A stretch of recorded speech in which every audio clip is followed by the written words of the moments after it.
som turi van khoa an râu an rê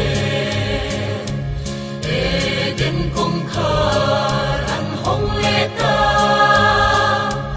lu ru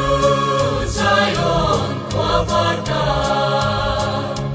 long ru din kan tu meram no alo kal Fatru hallelujah amen hallelujah din kan tu rina lo kal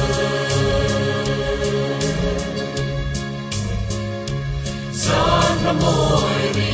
chua Lehi amor bina Eden namu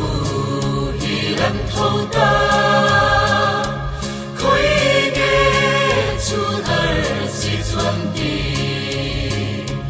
Long ru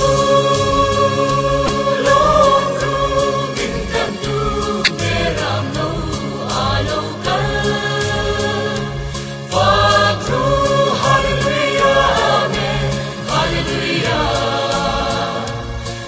kan tu rina lo kal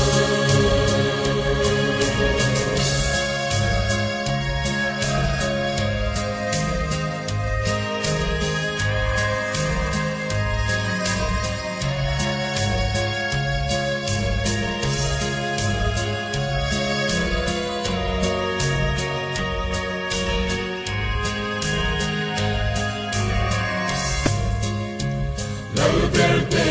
lalbe le Zion ro re tu en tiong thei nge mi shina ama ngaya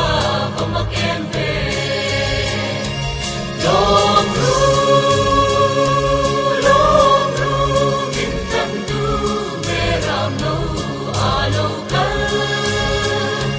Fatru hallelujah amen hallelujah din kan tu rina lo kal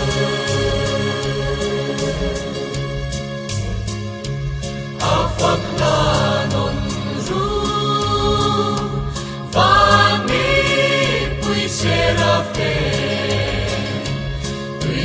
Fin liat le ko ver song hi Zain khat se hallelujah Long ru din kan tu meram no alo kal Fatru hallelujah amen hallelujah din kan tu